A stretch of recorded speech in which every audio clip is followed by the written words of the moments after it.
Muy buenos días, iglesia, nuevamente. Espero que se encuentren bien. Bienvenidos a la Iglesia Bíblica Petra. Esta mañana tengo el privilegio de poder compartir la palabra del Señor con cada uno de ustedes. Y es un gran gozo y un gran privilegio el que el Señor me da esta mañana. Y pues espero que el Señor puede enseñarnos a través de su palabra a cada uno de nosotros. Antes de que leamos el texto principal donde vamos a estar meditando esta mañana, quiero compartir con ustedes el siguiente pasaje que está en Primera de Corintios, capítulo 2, versículo 1 al versículo 4, y dice así: Amados hermanos, la primera vez que los visité no me valí de palabras elevadas ni de una sabiduría impresionante para contarles acerca del plan secreto de Dios, pues decidí que mientras estuviera con ustedes olvidaría todo excepto a Jesucristo, el que fue crucificado. Me acerqué a ustedes en debilidad, con timidez y temblor, y mi mensaje y mi predicación fueron muy sencillos.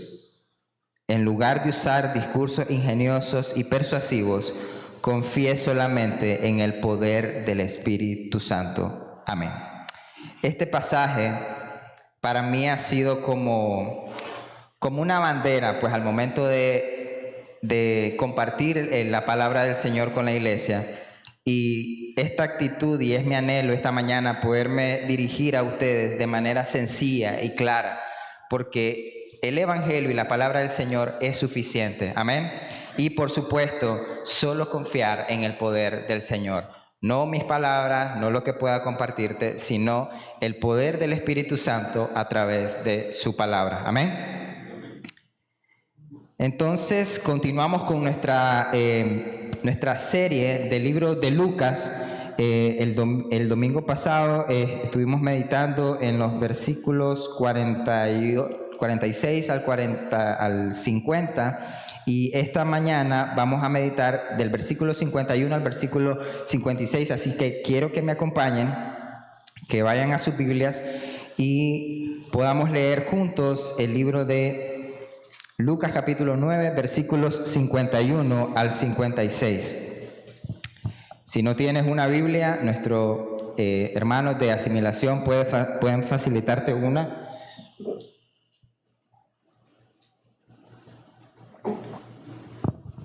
Y dice así la palabra del Señor. Voy a leer en Nueva Biblia de las Américas, Lucas capítulo 9, versículos 51 y 56. Sucedió que cuando se cumplían los días de su ascensión, Jesús con determinación afirmó su rostro para ir a Jerusalén. Y envió mensajeros delante de él, y ellos fueron y entraron en una aldea de los samaritanos para hacer los preparativos para él. Pero no lo recibieron, porque sabían que había determinado ir a Jerusalén. Versículo 54. Al ver esto, sus discípulos, Jacobo y Juan, dijeron: Señor, ¿quieres que mandemos que descienda fuego del cielo y los consuma? Pero él, volviéndose, los reprendió y dijo: ustedes no saben de qué espíritu son, porque el Hijo del Hombre no ha venido para destruir las almas de los hombres, sino para salvarlas. Y se fueron a otra aldea. Amén. Entonces, esta mañana, el título de esta prédica es El espíritu del discípulo de Cristo. Amén.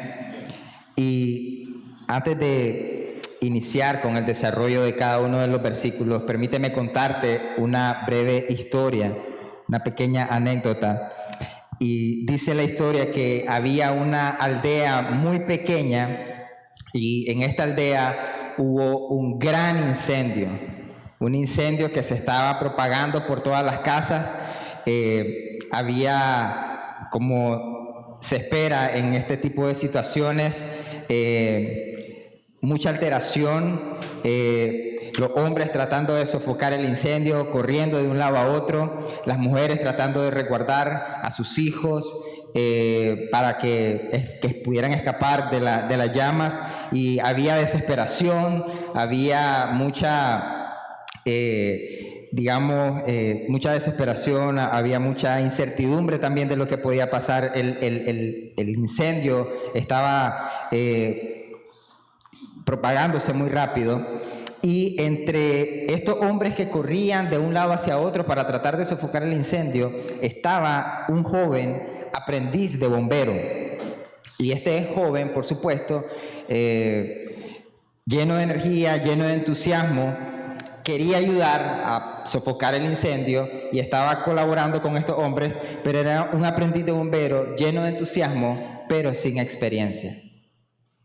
De un momento a otro, en el sofoque, en la desesperación del incendio, él tiene una idea para poder tratar de sofocar el fuego. Pero antes de continuar con la historia, permítame orar y poner este tiempo en las manos de nuestro Señor Jesucristo. Padre Celestial, Señor, te damos gracias por tu misericordia y tu bondad, porque nos has permitido, Señor, poder cantar, Señor, a tu nombre, poder alabar tu nombre.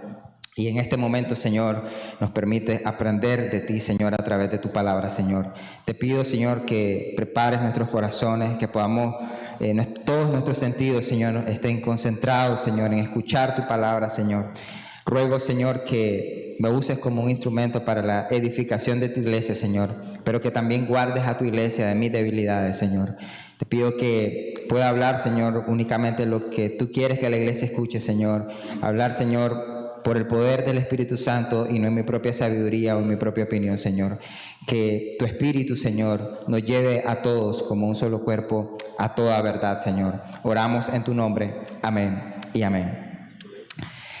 Entonces, de momento este hombre, este joven, tiene una gran idea y dice que cuando vio el fuego, tomó una antorcha y empezó a correr hacia las casas vecinas, y este joven gritaba: si este fuego empezó aquí, vamos a encender el otro lado, para que también el fuego, para que cuando el fuego se encuentre, se apague solo. Las demás personas de la aldea y los hombres que estaban tratando de sofocar el incendio corrieron y lo detuvieron, aterrorizados y horrorizados por la idea que había tenido este joven. La intención del joven no era mala, porque él quería apagar el incendio. Él quería ayudar, pero no entendía que no se apaga fuego con más fuego. Dice, quiero que durante la prédica tengas en mente esta historia, porque hay una gran conexión de esta breve anécdota con el desarrollo de la prédica. Dice el versículo 51, sucedió que cuando se cumplían los días de su ascensión, Jesús con determinación afirmó su rostro para ir a Jerusalén. Lucas escribe esta porción, o escribe todo el libro con una perspectiva posterior, es decir, él ya sabe todo lo que ocurrió y todo lo que está plasmando ahí. El Evangelio de Lucas fue escrito después de la resurrección y ascensión de Jesús, y por eso Lucas, mirando hacia atrás, interpreta cada uno de estos acontecimientos de la vida de Jesús a la luz del desenlace completo, es decir, él pasa por la muerte, por la resurrección y la ascensión. Y cuando dice los días de su ascensión, Lucas lo que está haciendo es anticipando el final de Jesús, su retorno glorioso al Padre, el retorno a la gloria que compartían antes de que el mundo fuese, como dice Juan capítulo 17, versículo 5. No es que Jesús ascendiera en ese momento, sino que su viaje hacia Jerusalén comienza teniendo en vista ese desenlace. Es decir, Lucas, cuando escribe esto, no lo hace porque en ese momento es la ascensión, sino que él tiene de vista el final de este caminar, el final de este viaje que termina en el retorno a la gloria del Padre. La palabra griega usada en este pasaje cuando dice los días de su ascensión es analemseos, y aparece solo en este versículo en el Nuevo Testamento, y significa literalmente ascensión o ser llevado arriba. Entonces Lucas emplea este término para abarcar todo el proceso de la glorificación de Jesús, que incluye su pasión, la muerte, su sufrimiento y muerte, la resurrección y finalmente su ascensión al cielo.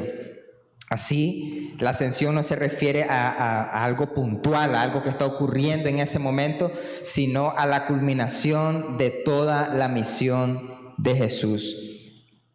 Lucas 9:51 marca este punto de inflexión en el Evangelio, porque a partir de este pasaje Jesús comienza su viaje a Jerusalén en una sección bastante larga y extensa, porque inicia del versículo 51 del capítulo 9 y esto finaliza en el capítulo 19, que en un tiempo llegaremos a él. Decir que afirmó su rostro para ir a Jerusalén nos muestra una decisión firme para cumplir la misión que culminará con la glorificación. Él afirmó su rostro para ir a Jerusalén. Esto quiero explicarlo de manera breve y voy a tratar de hacerlo de lo más sencillo. Cuando dice Lucas, afirmó su rostro para ir a Jerusalén, esto es un modismo semítico. Y ahora les explico qué es un modismo semítico.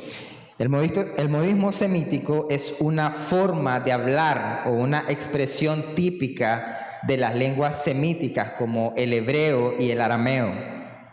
Y estas frases o estas palabras no se pueden traducir palabra por palabra porque pierden el sentido original, pierden su significado.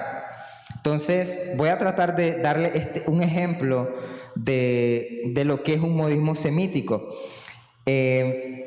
Cuando nosotros, voy a usar, si me permiten, el Nica, cuando nosotros decimos la persona tal, el fulano de tal, tiene la cabeza caliente, para nosotros esto no significa que a la persona a la cual estamos haciendo referencia le subió la temperatura, sino que lo que estamos tratando de decir es que esta persona es una persona impulsiva, que se enoja rápido, como le llamamos, alguien de mecha corta.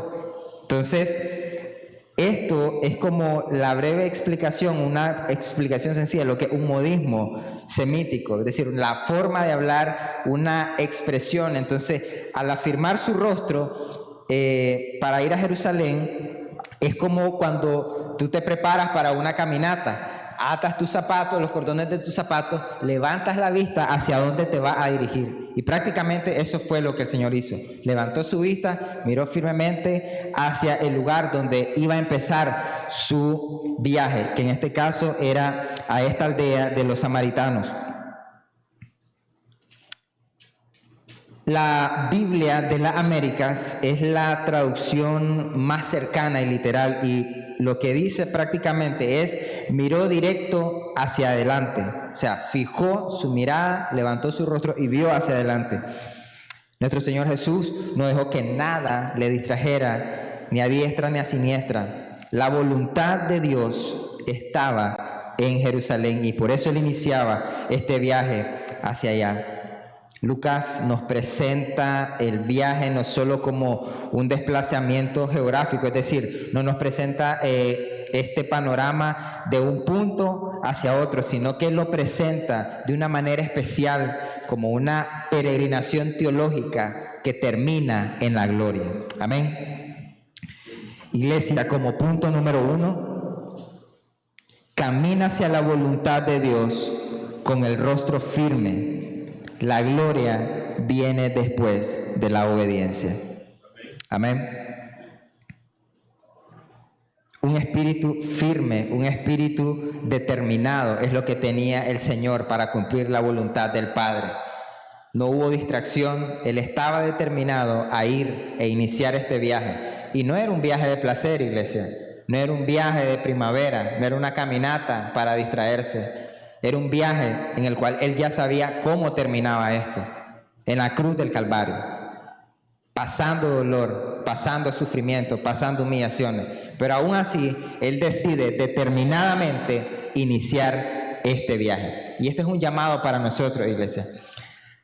A propósito que estamos ya a punto de terminar el año, estamos en el mes de noviembre y en pocas semanas estaremos en el mes de diciembre. Siempre llega esta época del año donde empezamos a ver hacia atrás lo que hicimos en el año, lo que no hicimos, y por supuesto vienen estos días donde hacemos nuevas metas, nuevos objetivos, y a veces tenemos una determinación grande para esas cosas.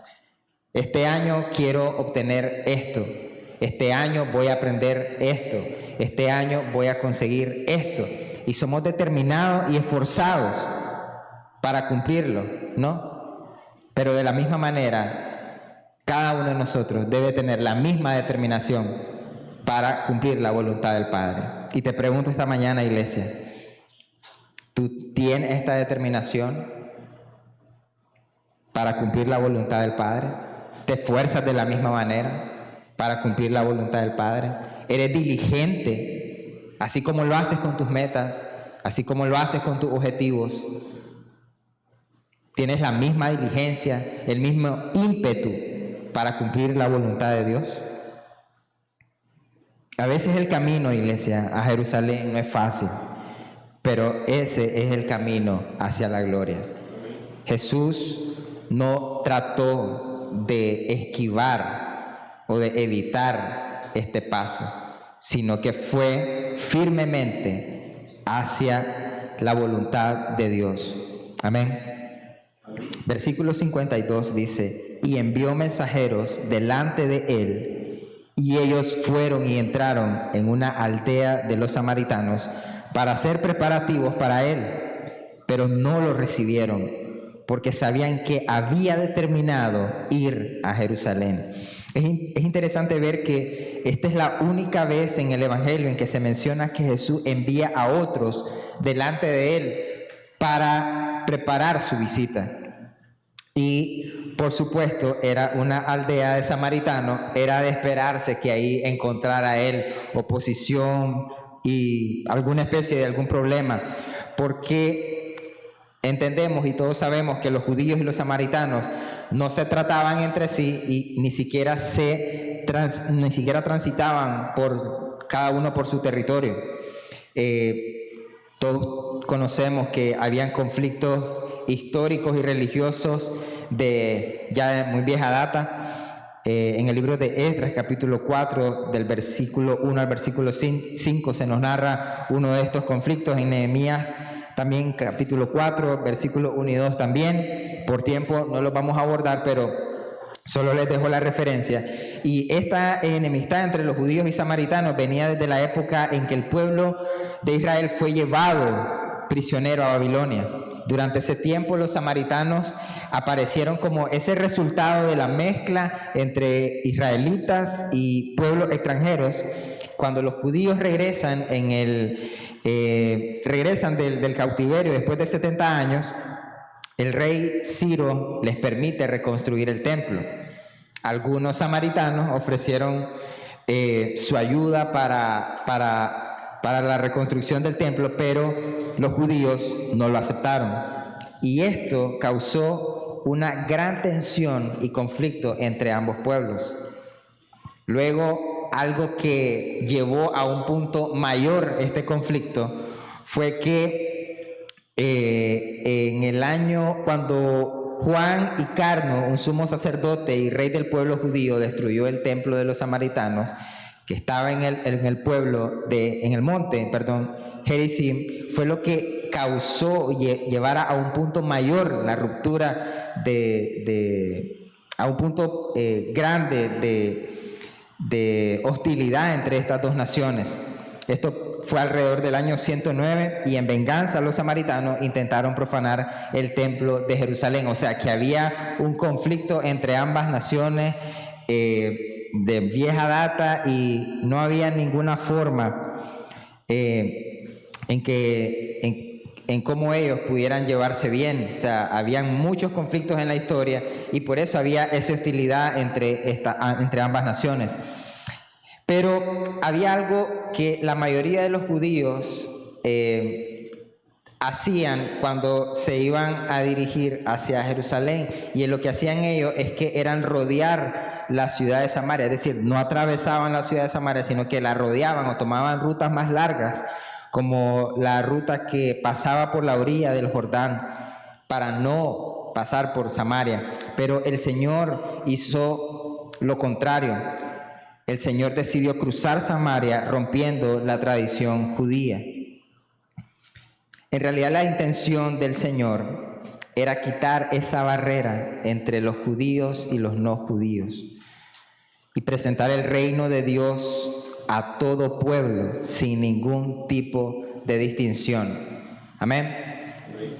Pastor Jimmy en la escuela dominical hacía referencia a Apocalipsis cuando dice que vi gente de toda lengua, tribu y nación. Es decir, la intención del Señor era presentar el reino de Dios y presentarlo a todo pueblo, no solamente al pueblo judío, porque de lo contrario, ninguno de nosotros estuviese acá. Y la referencia en la Biblia no dijera gente de toda tribu, lengua y nación. Es decir, solo dijera los judíos, los israelitas. Pero no era esa la intención. El Señor, como había mencionado en los versículos, como mencionaba en los versículos posteriores, dice, yo no he venido a destruir las almas, he venido a salvarlas.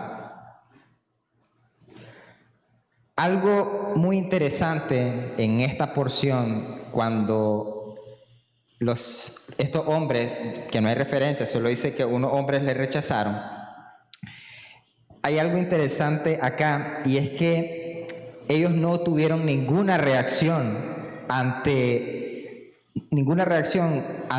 la noticia de que Jesús había de llegar. No se alegraron, no fueron indiferentes. Sencillamente lo que hicieron es decirle, váyanse de aquí, no los queremos. Es muy interesante porque no sé si te ha pasado, si alguna vez has estado en algún lugar donde te reciben pero no de buena manera, percibes ese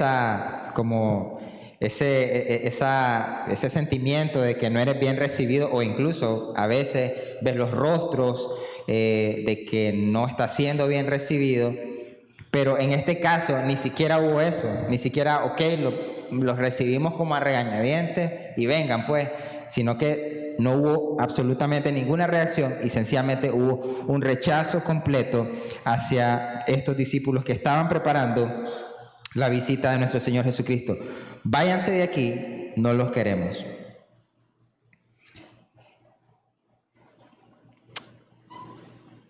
En el punto 2, iglesia, Jesús rompe barreras para mostrar el amor de Dios a todos, no a un pueblo escogido, no a un pueblo exclusivo, a todos.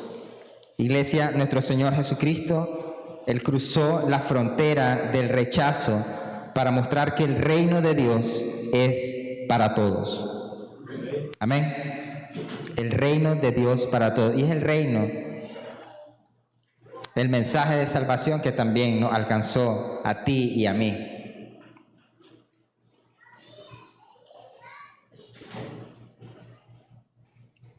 Ahora, quiero compartirte, iglesia, unas preguntas para que podamos meditar nosotros también. ¿Qué barreras o prejuicios debo romper para reflejar el amor de Cristo? ¿Qué barreras o prejuicios debo romper para reflejar el amor de Cristo?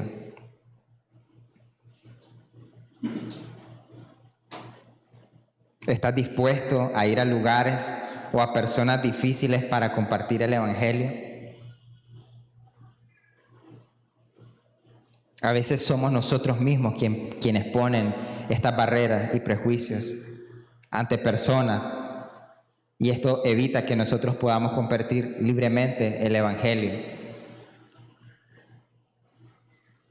Nos cuesta compartir el Evangelio con personas difíciles, con personas que libremente rechazan el Evangelio. A veces tenemos este problema de escoger, ¿no? A qué persona le voy a compartir el Evangelio.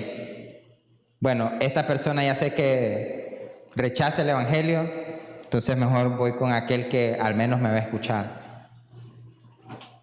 Esta persona ya me ha dicho que no quiere saber nada del Evangelio, pero ¿por qué no insistir? ¿Por qué no tener un peso por esta persona que está caminando hacia una eternidad sin Cristo? Las personas difíciles en tu entorno, en tu trabajo, en tu vecindario, un familiar.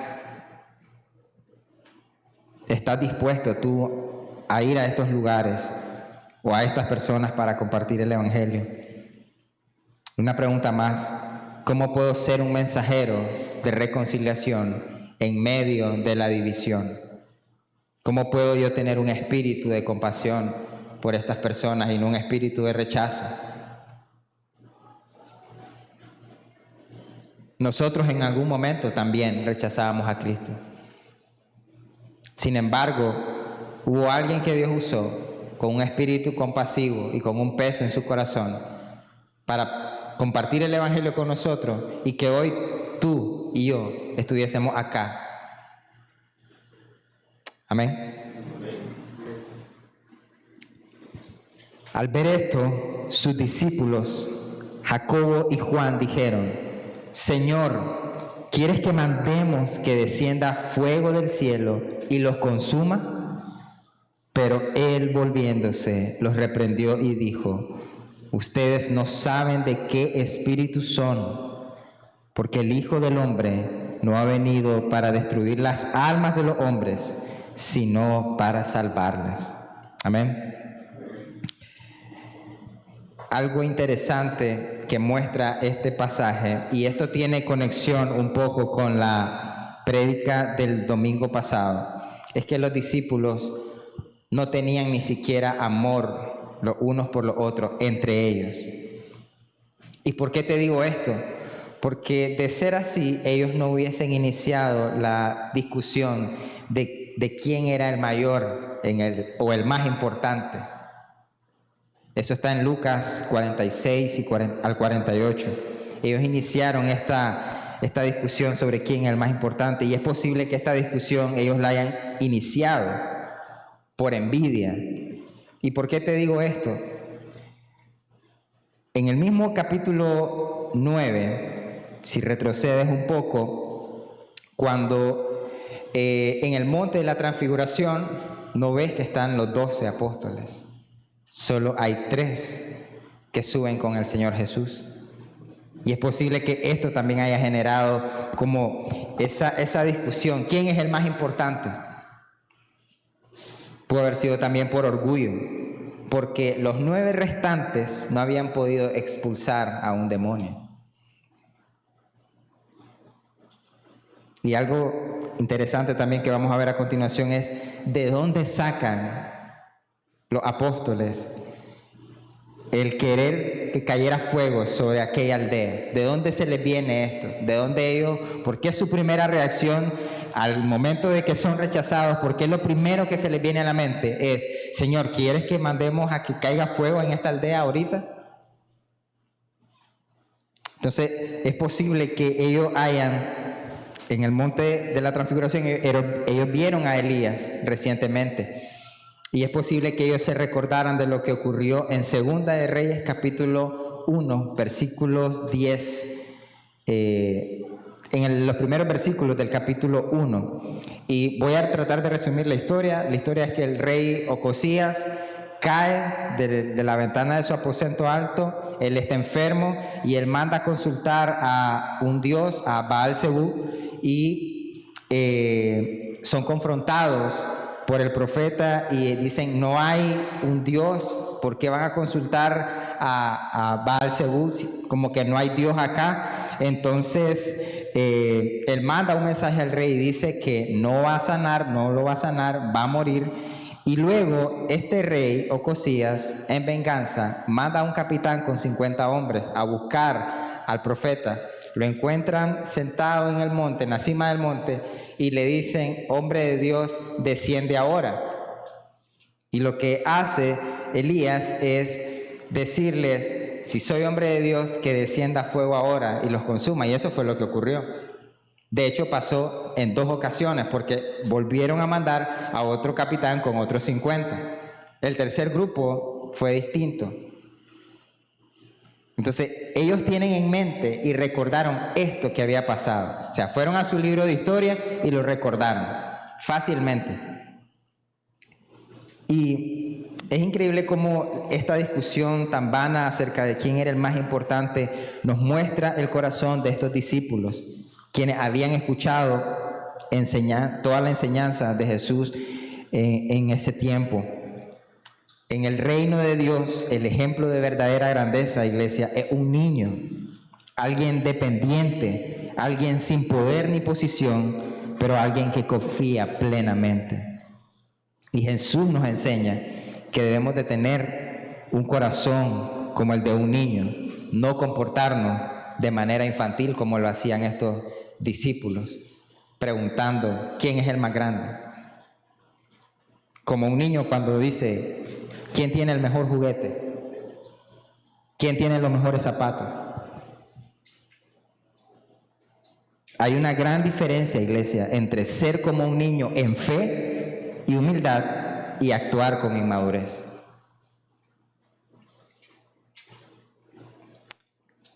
La reacción de estos discípulos, en teoría, era una manifestación de lealtad hacia su maestro y un celo por él al ver el rechazo de estos hombres. ¿Cómo es posible que no quieran recibir al maestro? ¿Cómo osan rechazarlo? Pero ellos tenían un celo mal encausado. Y es posible que tú y yo en algún momento hayamos tenido un celo mal encausado. Cuando compartimos las escrituras, sí debe haber un celo en nosotros de defender la verdad ante cualquier error.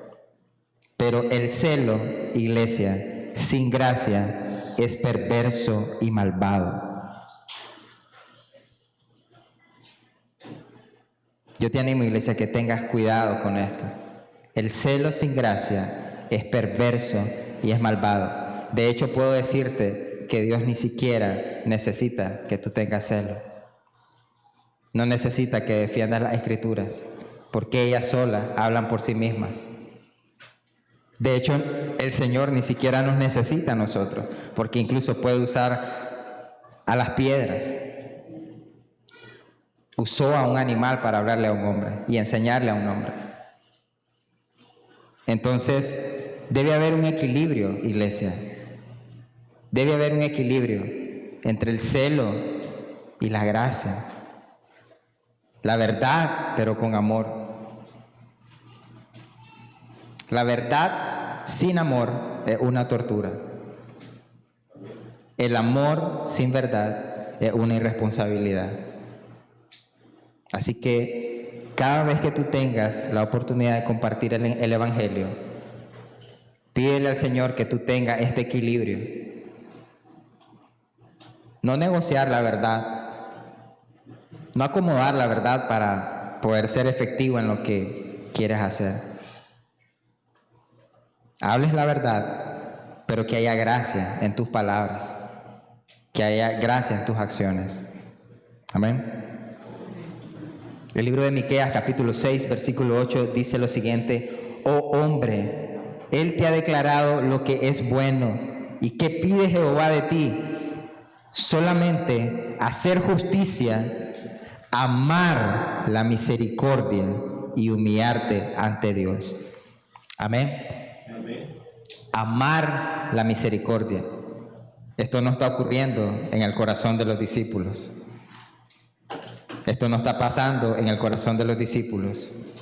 Ellos están emitiendo un juicio instantáneo, casi. Son rechazados. Señor, ¿quieres que caiga fuego ahorita mismo? No es el espíritu de un discípulo de Cristo.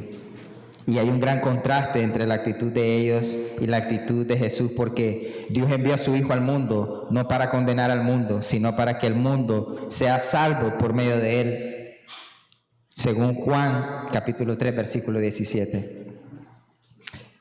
Somos lentos para tener un espíritu compasivo, iglesia, pero somos rápidos para tener un espíritu de juicio y venganza.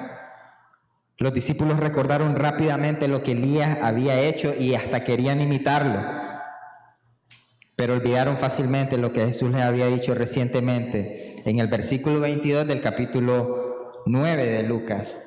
Y vamos a ir a él, y dice así. Voy a leer desde el versículo 21, pero Jesús, advirtiéndoles severamente, les mandó que no dijeran nada de esto a nadie.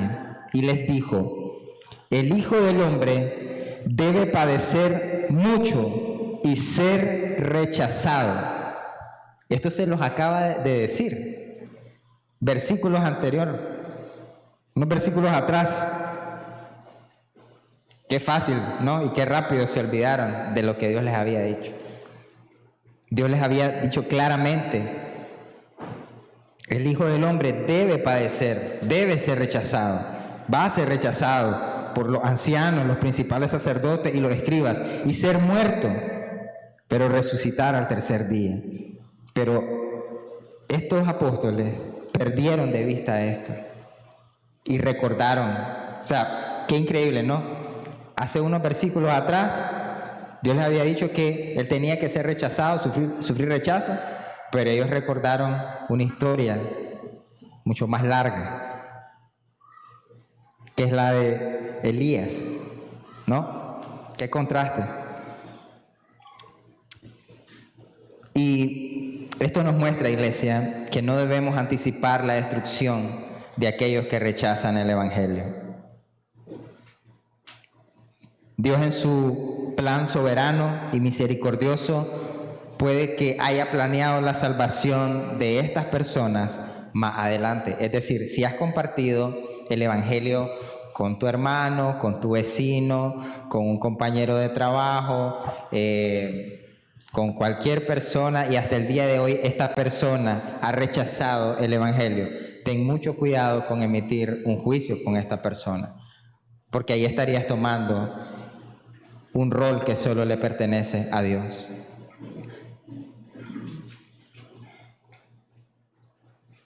¿No quieres escuchar nada del Evangelio? ¿No quieres saber nada del Señor? Ándate al infierno.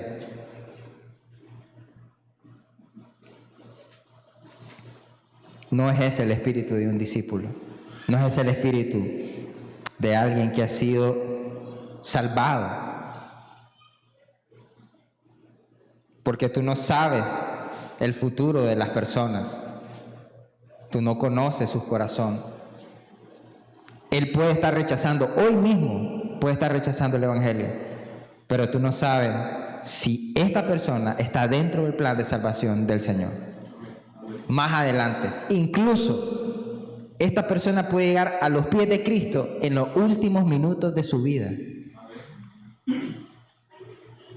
No nos compete a nosotros decir quién es salvo y quién no, o emitir un juicio solo por el hecho de que esta persona rechaza el Evangelio.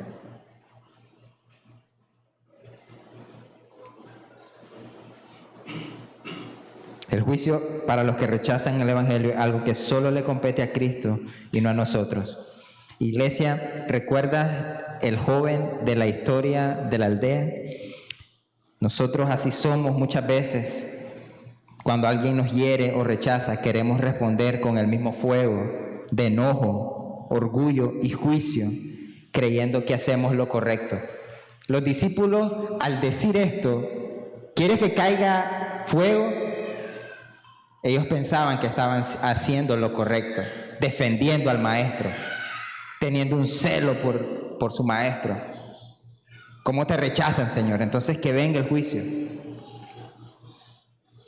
A veces nosotros actuamos de esa manera, creyendo que en honor a la verdad estamos haciendo lo correcto, iglesia.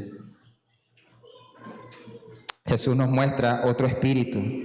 No vino a destruir, sino a salvar. Quiero explicarte esto con mucho cuidado. No es que va a ser complaciente con el pecado.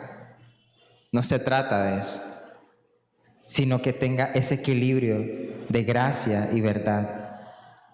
Él sabía a dónde iba, el Señor Jesús sabía a dónde iba, y la determinación que Él tenía no era para castigar, sino para cumplir el amor del Padre. Jesús afirmó su rostro para ir a Jerusalén, sabiendo que lo que le esperaba allí era la cruz. Él no respondió con juicio, de hecho, lo que hace es exhortar a sus discípulos. Él no respondió al rechazo con un juicio, sino que lo hizo con misericordia. Sus discípulos querían fuego del cielo, y lo que el Señor ofreció fue el fuego del amor redentor. Amén. El verdadero seguidor, iglesia, el verdadero seguidor de Jesús no busca demostrar su celo ni manifestar, sino manifestar su compasión. La madurez espiritual no se mide por cuán fuerte defendemos la verdad. O sea, no se mide por las discusiones que has tenido de teología con las personas o por los argumentos que has dicho a alguien que es adverso al Evangelio. La madurez no se mide por cuán fuerte defendemos la verdad, sino por cuánto nos parecemos a aquel que es la verdad. Amén. ¿Cuánto nos parecemos a aquel que es la verdad? Un espíritu tierno, compasivo, es lo que cada uno de nosotros debe tener, iglesia. El ejemplo de nuestro Señor Jesucristo es más que claro. Él es lento para la ira y grande en misericordia. Ahora, hemos visto las manifestaciones de hostilidad externas en este relato de estos discípulos cuando quieren que llueva fuego sobre la aldea. Pero vayamos un poco y seamos un poco más intencionales y vayamos a nuestros corazones, iglesia. ¿Qué hay de la hostilidad que hay en tu corazón? ¿Qué hay de ese remanente de hostilidad que todavía hay en tu corazón? Producto de una herida que no ha sido sanada. Un rencor, una falta de perdón. Tú sigues todavía sangrando por esa herida que no ha sido sanada. Personas heridas hieren a otras personas. Personas sanas sanan a otras. Entonces, piensa por un momento en la hostilidad de tu corazón. Y puedes ver el corazón. Yo puedo verme reflejado en estos dos hombres. Con un corazón a veces orgulloso, envidioso. Un corazón herido. Y eso es lo que era la reacción, era lo que ellos estaban mostrando, lo que había en su corazón. El juicio rápido. La venganza a flor de piel. ¿Qué hay en tu corazón, iglesia? ¿Qué hay en lo más profundo? Todavía hay una herida que no ha sido sanada y es por eso que tú tienes hostilidad con otra persona. Es por eso que en honor a la verdad tienes estas discusiones sin sentido con las personas tratando de defender el Evangelio. algo en lo que cada uno de nosotros debe pensar, iglesia. Algo que no quiero dejar pasar y mencionar es que les había mencionado que esta reacción de los discípulos, la discusión que ellos iniciaron cuando preguntaban quién era el mayor o el más importante, había iniciado por envidia, orgullo. Entraron en una comparación y conectando un poco con lo que aprendíamos el domingo pasado acerca de la comparación, que es perversa y que es diabólica. Permíteme decirte y compartirte esto. Cuando tú te comparas con otra persona, aunque tú no lo digas, aunque tú no lo confieses, en el preciso momento que empiezas a compararte, en lo secreto, en tu corazón, inicia una hostilidad hacia la otra persona. No necesitas confesarlo. ¿Por qué Él tiene? ¿Por qué el Señor con Él y no conmigo? Y no necesitas ni siquiera confesarlo, pero es ahí donde inicia la hostilidad y poco a poco empieza la distancia. Entonces, y cuando hablaba de nuestros propios corazones, porque también a veces hay una distancia. Empezamos a distanciarnos. Y a veces erróneamente empezamos a distanciarnos del Señor.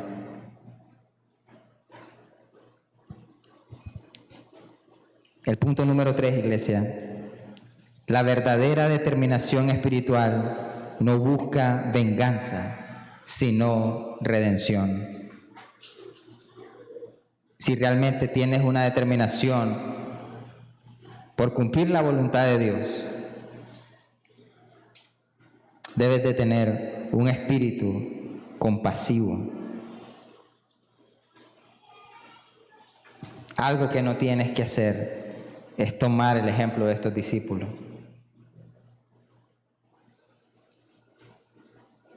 La verdadera determinación espiritual no busca venganza, sino busca la redención.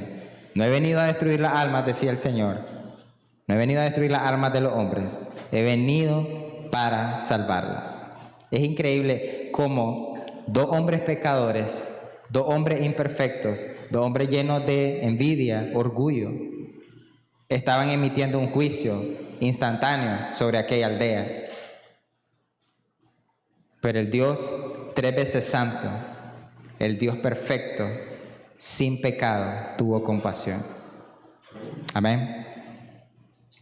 A veces nosotros queremos tomar ese rol y ese papel peligrosamente, como que realmente nosotros fuésemos santos, 3 veces santos, perfectos, sin pecado. La aplicación, iglesia, para finalizar, es la siguiente. El fuego que transforma no es el del juicio, sino el del amor de Cristo. ¿Recuerdas al joven que tenía la buena intención de apagar el incendio, pero era un joven inexperto? Puede que nosotros tengamos una buena intención de poder compartir el Evangelio, pero de una manera errada y equivocada, sin compasión. Así que el Espíritu de Cristo, iglesia, nos llama a algo más alto y es a reflejar el carácter del Salvador, que en lugar de condenar, extendió gracia, incluso a quienes lo clavaron en la cruz. Perdónalos porque no saben lo que hacen. Ese es el espíritu del discípulo de Cristo, iglesia. Ese es el espíritu que debe morar en nosotros. Un espíritu lleno de misericordia, de gracia. Tú has recibido gracia. Tú has recibido misericordia.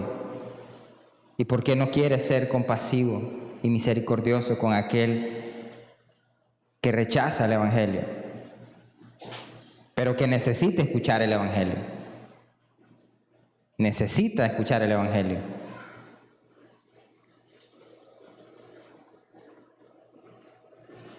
Quiero finalizar, iglesia, con este pasaje en el libro de Lucas, capítulo 6, versículo 36.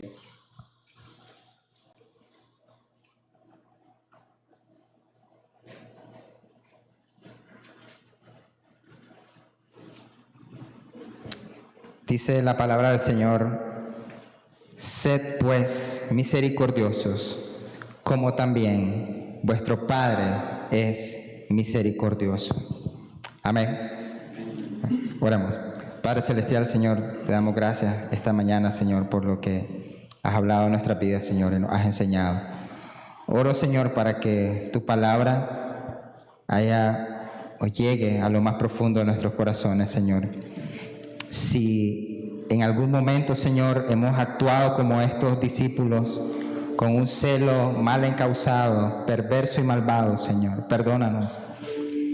Perdónanos por no tener ese peso y esa compasión por aquellos que en este momento están lejos de ti, separados, Señor, y que están camino, Señor, a una eternidad sin ti, Señor.